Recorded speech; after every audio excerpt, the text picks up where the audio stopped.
Hello दोस्तों, welcome to my channel. तो आज की इस वीडियो में हम क्लास 10th की एक पोइम अ टाइगर इन दी जू को पढ़ेंगे, जो कि लिज़ नॉरिस ने लिखी है। और ये जो पोइम है ये टाइगर के बारे में है जो कि जू में कैद है। तो ये पोइम जो जंगल है और जू है उसके बीच की एक स्टोरी है और टाइगर के ऊपर बेस्ड है। This poem contrasts a tiger in the zoo with the tiger in its natural habitat। तो जो ये पोइम है ये बताती है टाइगर के बारे में, जो कि जू के टाइगर है और जो नेचुरल आवास में रहते हैं उन टाइगर की बात यहाँ पे की गई है।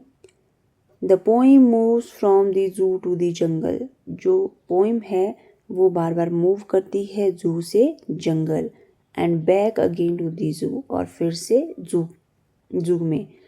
रीड द पोइम, पोइम को पढ़िए साइलेंटली वंस, आराम से, and say which stanza speak about the tiger in the zoo, और देखिए कौन सा स्टैंजा जो है टाइगर इन द जू की बात करता है। And which one speaks about the tiger in the jungle, और कौन सा जो पैराग्राफ है वो जंगल के टाइगर की बात करता है। तो जैसे कि मैंने आपको बताया यहाँ पे दो तरह के टाइगर की बात हो रही है।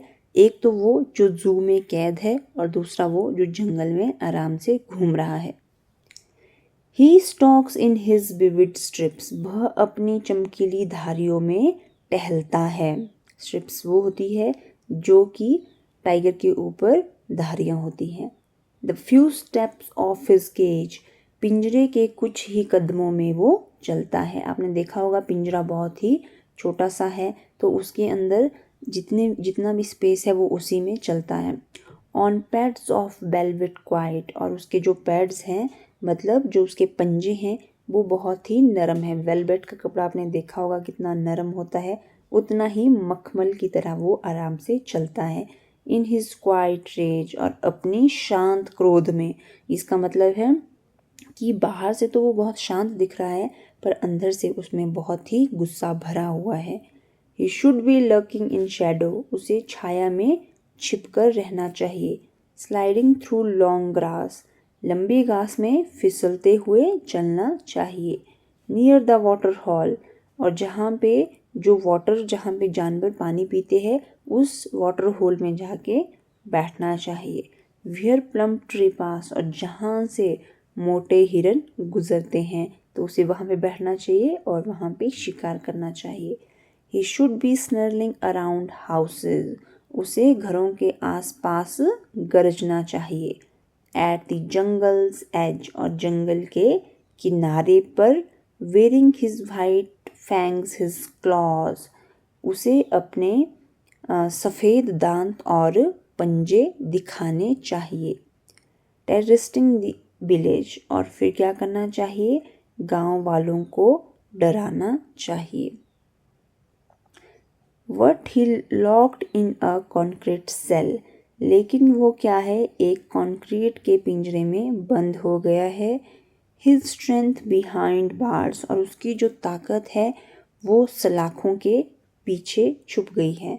Stalking the length of his cage। वह पिंजरे की लंबाई में टहलता रहता है। Ignoring visitors। और जो भी लोग आते हैं वहाँ पे देखने के लिए उनको नज़रअंदाज करता है। He hears the last voice at night। वह रात में आखिरी आवाज़ सुनता है। The patrolling cars। और वो आवाज़ किसकी होती है, पेट्रोलिंग कार मानी जो गश्त करने वाली गाड़ियाँ होती है। And stares with his brilliant eyes। और अपनी चमकीली आँखों से उनको देखता है। At the brilliant stars। चमकते सितारों को भी वो रात को बैठ के देखता है। तो ये पोइम है टाइगर के बारे में।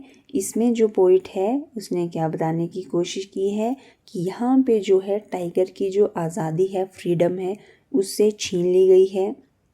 और जो टाइगर है यहाँ पे बाहर से तो बहुत ही शांत दिख रहा है पर अंदर से उसमें बहुत ही ज़्यादा गुस्सा भरा हुआ है। और जो इंसान है वो प्रकृति का शोषण भी कर रही है। वो उसको दिखाती है कि जो जानवर है वो पिंजरे में रहने के लिए नहीं है, हमें उसे ओपन जो है नेचर के बीच में छोड़ना चाहिए। जहाँ पे वो क्या करे, एक वाटर के होल के पास बैठ के जो हिरन हैं उनको देख सके और आराम से जंगल में चल सके, ठीक है, हर गांव में एक आतंक फैला सके या फिर डरा सके। मतलब जो नेचर है, जो एक एनिमल है, उसे नेचुरली वैसा ही रहना चाहिए जैसे वो है। इसलिए हमें जो है टाइगर को चाहे लाइन हो, इनको जू में बंद नहीं करना चाहिए। तो ये थी अ टाइगर इन दी जू, क्लास 10th। होप आपको पोइम अच्छी लगी हो। Thank you.